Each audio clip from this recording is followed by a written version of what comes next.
नमस्कार, दिन भर की बड़ी खबरों में आपका स्वागत है। मैं हूं परवीन शेख। आज इस बुलेटिन में बात होगी राहुल गांधी के बड़े दावे से दबाव में आई बीजेपी की, गहलोत सोनिया की मुलाकात से राजस्थान में बड़ी सियासी हलचल की, राजस्थान बीजेपी में शुरू हुई बगावत की, जानेंगे सिंधिया को लेकर क्या है कांग्रेस का प्लान, साथ ही देखेंगे जाने माने कार्टूनिस्ट इरफान की किस खबर पर पड़ी तिरछी नजर, और बुलेटिन के आखिर में बात करेंगे चुनाव आयोग पर ठाकरे के वार की। इसके साथ ही और भी कई बड़ी खबरों से आपको करवाएंगे रूबरू, लेकिन तमाम बड़ी खबरों से पहले एक नजर सुर्खियों पर। एमपी के शहडोल में सभा को संबोधित करते हुए पूर्व सीएम कमलनाथ ने शिवराज सरकार पर बोला जोरदार हमला, कहा 35 दिन बाद शिवराज की विदाई तय, एमपी में बनेगी कांग्रेस की सरकार। आप सांसद संजय सिंह को राहत नहीं, संजय सिंह की ईडी हिरासत 13 अक्टूबर तक बढ़ी, दिल्ली में हुए शराब घोटाले से जुड़ा है मामला। मनी लॉन्ड्रिंग के खिलाफ एक्शन में ईडी, डीएम के सांसद ए राजा की 15 बेनामी संपत्ति जब्त, विवो से जुड़े केस में 4 लोग गिरफ्तार। तेजी के साथ बंद हुआ शेयर बाजार, सेंसेक्स 566 अंक बढ़कर 66,079 पर हुआ बंद, निफ्टी 177 अंकों की तेजी के साथ 19,689 पर हुआ बंद। ये तो थी सुर्खियां, और अब बात आज की सबसे बड़ी खबर की। चुनावों की तारीखों के ऐलान के बाद आज राहुल गांधी मध्य प्रदेश पहुंचे, जहां से राहुल ने एक बार फिर पीएम मोदी और बीजेपी पर जमकर निशाना साधा। शहडोल में अपनी चुनावी सभा में राहुल गांधी ने बीजेपी के नेता लाल कृष्ण आडवाणी का जिक्र कर विपक्षियों पर बड़ा हमला बोला। राहुल के इस वार से मोदी के पैरों तले जमीन खिसकना पक्का माना जा रहा है। तो क्या कहा राहुल गांधी ने, देखते हैं ये रिपोर्ट। मध्य प्रदेश का सियासी तापमान अपने उफान पर है। राज्य में चुनाव की तारीखों का ऐलान हो चुका है। एमपी की 230 विधानसभा सीटों के लिए 17 नवंबर को मतदान है, जबकि 3 दिसंबर को नतीजे घोषित होंगे। आज राहुल गांधी शहडोल के ब्योहारी पहुंचे। शहडोल जिला मुख्यालय के अंतिम छोर पर है, जहां से सीधी सिंगरौली, रीवा, सतना भी करीब है। मतलब एक तरह से पूरे विंध्या क्षेत्र के बीचों बीच में ब्योहारी है। 10 दिन में राहुल गांधी का ये दूसरा एमपी दौरा है। इससे पहले 30 सितम्बर को राहुल गांधी काली पीपल आए थे। शहडोल के ब्योहारी में राहुल गांधी ने बीजेपी पर गंभीर आरोप लगाए। इस दौरान राहुल ने लाल कृष्ण आडवाणी का जिक्र करते हुए कहा, आडवाणी जी का मानना था कि बीजेपी आरएसएस की असली प्रयोगशाला गुजरात में नहीं, मध्य प्रदेश में है। बीजेपी आरएसएस की इस प्रयोगशाला में मरे हुए लोगों का इलाज किया जाता है। महाकाल लोक में शिवजी की चोरी की जाती है, बच्चे के मिड डे मील से चोरी की जाती है, व्यापम घोटाला होता है, एमबीबीएस की सीट बेची जाती है, पटवारी बनने के लिए 15 लाख की रिश्वत देनी पड़ती है, हर रोज 3 किसान अपनी जान देते हैं, किसानों को गोली मारी जाती है, भोपाल में एक लड़की से दुर्व्यवहार होता है, उसे बचाने की कोशिश में भाई की पुलिस के सामने जान ले ली जाती है। बीजेपी का एक नेता आदिवासी के ऊपर पेशाब करता है। राहुल गांधी की इस जनसभा में लाखों लोग पहुंचे थे। वहीं मंच पर पीसीसी चीफ कमलनाथ, दिग्विजय सिंह, प्रदेश प्रभारी रणदीप सुरजेवाला भी मौजूद थे। कमलनाथ ने भी सभा को संबोधित करते हुए बीजेपी पर कई आरोप लगाए। मध्य प्रदेश में कृषि व्यवस्था, भर्ती व्यवस्था, स्वास्थ्य व्यवस्था, उद्योग व्यवस्था, अर्थव्यवस्था सब चौपट है। आज मध्य प्रदेश का हर व्यक्ति या तो भ्रष्टाचार का शिकार है या भ्रष्टाचार का गवाह है। इसलिए आने वाले विधानसभा चुनावों में मध्य प्रदेश के भविष्य का फैसला होना है, और मध्य प्रदेश का भविष्य आपके हाथों में है। कांग्रेस और राहुल के इस आक्रामक चुनाव प्रचार से बीजेपी भी सख्ते में है। एमपी में कांग्रेस इस वक्त काफी मजबूत नजर आ रही है, वहीं बीजेपी खेमे में बगावत के चलते पार्टी काफी कमजोर है। इधर राहुल ने एमपी में भी जातिगत सर्वेक्षण और ओबीसी का मुद्दा उठाकर बीजेपी की मुश्किलें बढ़ा दी हैं। राहुल गांधी ने एक बार फिर बीजेपी को मुश्किल में डाल दिया। मुश्किलें तो राजस्थान में गहलोत ने बीजेपी की बढ़ा रखी हैं। राजस्थान सहित देश के 5 राज्यों में विधानसभा चुनाव की तारीखों के ऐलान के बाद आज सूबे के मुख्यमंत्री अशोक गहलोत दिल्ली पहुंचे, जहां उन्होंने पूर्व कांग्रेस अध्यक्ष सोनिया गांधी से मुलाकात की। इस मुलाकात के बाद कयास लगाए जा रहे हैं कि राजस्थान में जल्द ही कांग्रेस प्रत्याशियों की लिस्ट जारी हो सकती है। क्या है पूरी खबर, देखते हैं ये रिपोर्ट। राजस्थान में 23 नवंबर को एक ही चरण में मतदान होगा, जबकि नतीजे 3 दिसंबर को घोषित होंगे। चुनाव की तारीखें सामने आते ही आज सीएम अशोक गहलोत दिल्ली पहुंचे, जहां उन्होंने सोनिया गांधी से मुलाकात की। पूर्व कांग्रेस अध्यक्ष के आवास 10 जनपद पर हुई इस मुलाकात को लेकर सीएम गहलोत ने कहा, सोनिया गांधी का मुझ पर विश्वास है। इस विश्वास को मैंने 25 साल तक कायम रखा। जब भी मैं दिल्ली आता हूं तो उनसे मुलाकात करता हूं। सोनिया गांधी का अगर चुनाव में राजस्थान का दौरा बनता है तो ये गर्व की बात होगी। चुनाव में राहुल गांधी, प्रियंका गांधी, खड़गे राजस्थान आएंगे। राजस्थान में हमारी योजनाएं शानदार हैं। राजस्थान में अभी कांग्रेस ने अपने उम्मीदवारों की लिस्ट का खुलासा नहीं किया है, लेकिन सीएम अशोक गहलोत ने मीडिया से बात करते हुए ये संकेत जरूर दे दिया है कि कांग्रेस 18 अक्टूबर तक अपने प्रत्याशियों के नामों का खुलासा कर सकती है। वहीं गहलोत ने बीजेपी पर निशाना साधते हुए कहा, ये उनका अंदरूनी मामला है। उन्होंने 7 सांसदों को मैदान में उतारा है तो उन्होंने अपनी हार स्वीकार कर ली है। हमारी सरकार नहीं गिरा पाने का उनको दर्द है, उनके दिल के कोने में छुपा हुआ है दर्द, और वो दर्द उन्हें तंग करता है।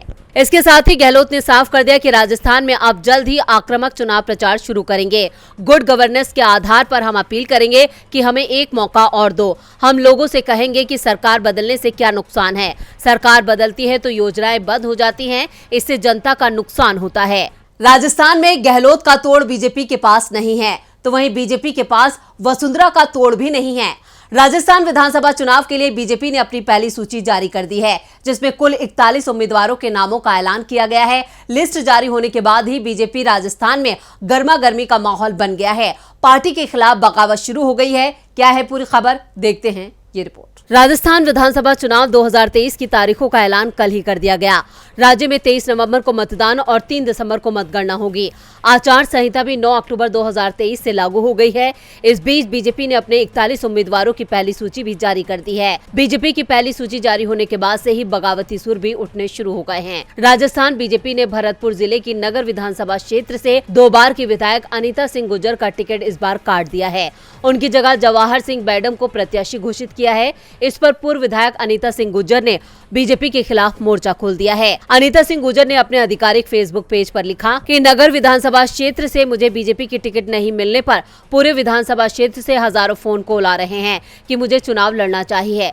मैं आपकी भावनाओं का सम्मान करती हूं। अभी जयपुर में हूं। कल शाम को आप सभी के बीच उपस्थित रहूंगी, आपसे बात करूंगी और अपनी मन की बात आप सब के बीच रखूंगी। फिर भी आप जो कहेंगे आपका आदेश सर आंखों पर। पूर्व विधायक अनीता गुर्जर ने आगे लिखा कि मानकर मुझे बीजेपी ने अपने से दूर किया है और ऐसे को टिकट दिया है जिसकी जमानत जब्त होगी। हमने नगर कांग्रेस के कुशासन और भ्रष्टाचार और तुष्टीकरण के खिलाफ पिछले 5 सालों से लगातार आंदोलन और यात्राओं के जरिए जनता की आवाज बुलंद की है। अब आगामी 40 दिनों में इस लय की और अधिक धार देते हुए जनता के बीच परिवर्तन की लहर इतनी प्रचंड बनाई कि तुष्टीकरण नाम की बीमारी जड़ से खत्म हो जाए। आपको बता दें कि साल 1996 में जिला प्रमुख रही अनीता गुर्जर राजस्थान के भरतपुर जिले में साल 2008 और 2013 में बीजेपी से विधायक रह चुकी हैं। वहीं इस बार नगर विधानसभा सीट से टिकट पाने वाले जवाहर सिंह बैडम राजस्थान की बीजेपी सरकार में मंत्री रह चुके हैं।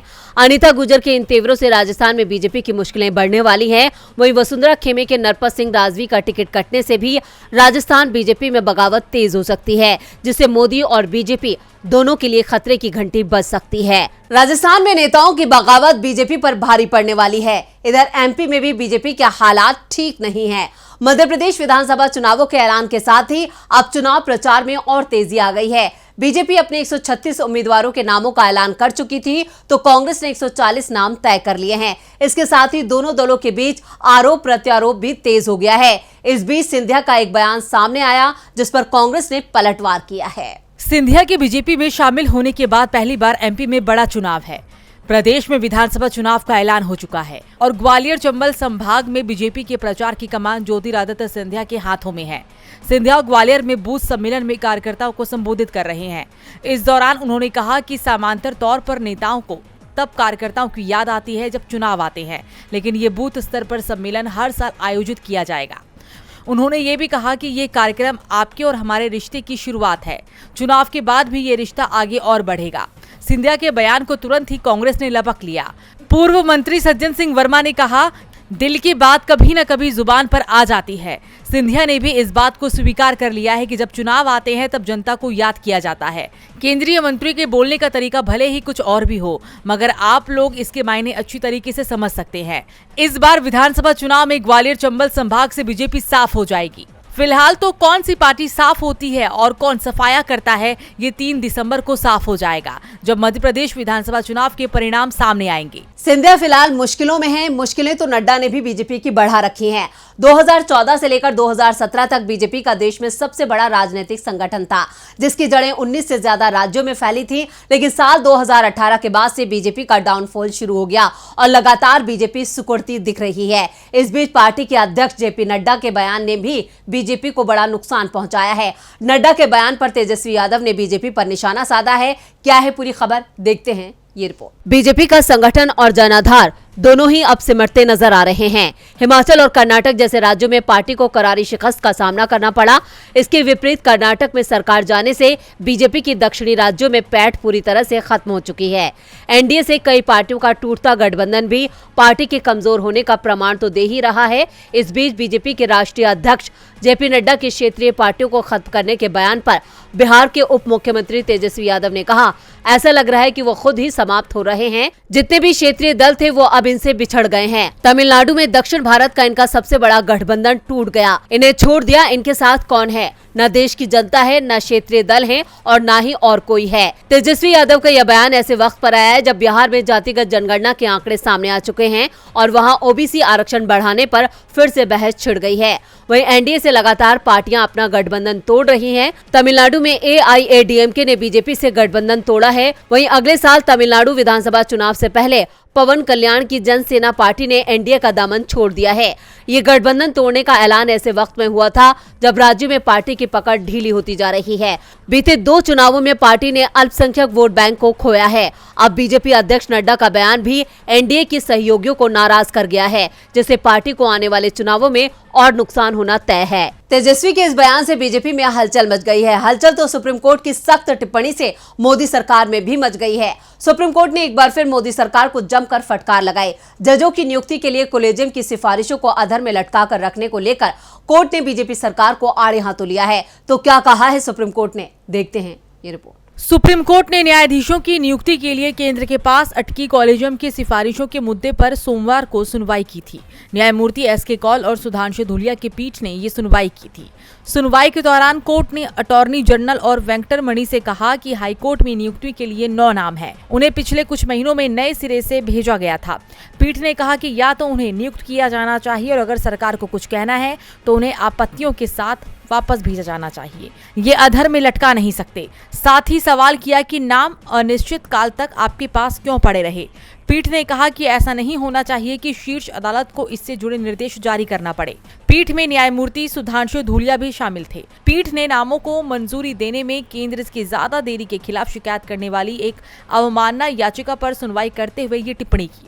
पीठ ने इस बात पर प्रकाश डाला कि उच्च न्यायालय के न्यायाधीशों के लिए सुप्रीम कोर्ट कॉलेजियम की 9 सिफारिशें कई महीनों से केंद्रीय कानून मंत्रालय के पास बिना किसी इनपुट्स के लंबित है। अटॉर्नी जनरल ने अदालत को आश्वासन दिया कि वो इस मुद्दे पर गौर करेंगे और 20 अक्टूबर को समाधान लेकर आएंगे, जब मामले की अगली सुनवाई होगी। साथ ही सुप्रीम कोर्ट की पीठ को अटॉर्नी जनरल ने ये भी जानकारी दी कि मणिपुर हाईकोर्ट के नए पूर्णकालिक मुख्य न्यायमूर्ति की नियुक्ति की अधिसूचना जल्द ही जारी की जाएगी।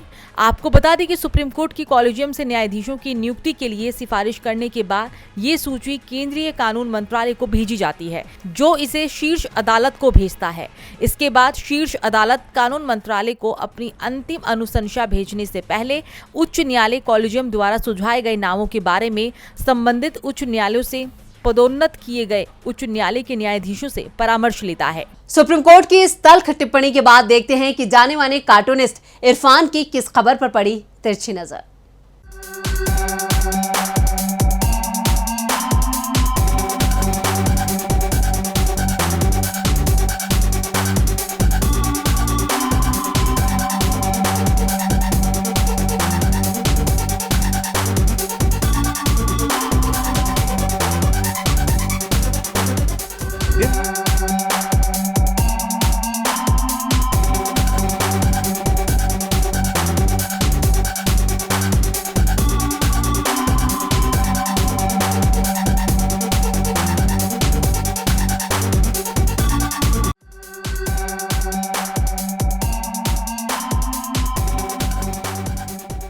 5 राज्यों में चुनाव की घोषणा हो चुकी है। नेता अपने वादों और बैंडबाजों के साथ में जनता के बीच पहुंच रहे हैं। देखना है कि जनता उनका असली चेहरा पहचानती है या नहीं।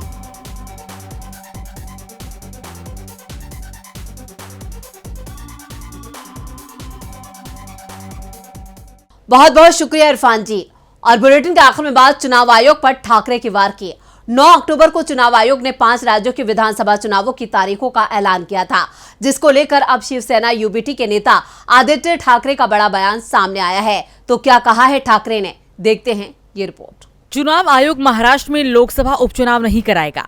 राज्य की 2 लोकसभा सीट चंद्रपुर और पुणे खाली है। चंद्रपुर सीट से कांग्रेस के सांसद सुरेश उर्फ बालू धानोरकर की जान 30 मई को चली गई थी, तो पुणे से बीजेपी सांसद गिरीश बापट की 29 मार्च को, यानी पुणे सीट 6 महीने से भी ज्यादा समय से खाली है। जबकि संवैधानिक नियमों के अनुसार किसी खाली सीट पर 6 महीने के अंदर चुनाव कराना जरूरी होता है, लेकिन अब आयोग की ओर से कहा जा रहा है कि 6 महीने बाद लोकसभा के चुनाव होने हैं। ऐसे में वो अब लोकसभा सीटों के उपचुनाव नहीं कराएगा। लोकसभा चुनाव के परिणाम मई में आएंगे, यानी 1 साल से ज्यादा समय तक ये सीटें खाली रहेंगी, जिसे लेकर शिवसेना यूबीटी के नेता आदित्य ठाकरे ने चुनाव आयोग पर ही सवाल खड़े कर दिए हैं। ठाकरे ने कहा कि चुनाव आयोग महाराष्ट्र में 2 लोकसभा सीटों के लिए उपचुनाव क्यों नहीं करा रहा है। चुनाव आयोग 5 राज्यों की विधानसभाओं के लिए चुनाव की तारीखों की घोषणा करते समय इन दोनों लोकसभा उपचुनावों को भी एक साथ जोड़ सकता था। शिवसेना यूबीटी ने दावा किया है कि चुनाव होता तो बीजेपी को हार मिलती और इसी के चलते चुनावों को टाल दिया गया। इस बीच आदित्य ठाकरे ने बीजेपी पर निशाना साधते हुए कहा कि 5 राज्यों के लोग जहां अगले महीने विधानसभा चुनाव होने हैं, वहां शांति, समृद्धि और प्रगति सुनिश्चित करने के लिए मतदान करेंगे। भारत उन लोगों को वोट नहीं देगा जो दरार पैदा करते हैं और संविधान को बदलने और नुकसान पहुंचाने का लक्ष्य रखते हैं। तो आज इस बुलेटिन में इतना ही। देखते रहिए डीबी लाइव। नमस्कार।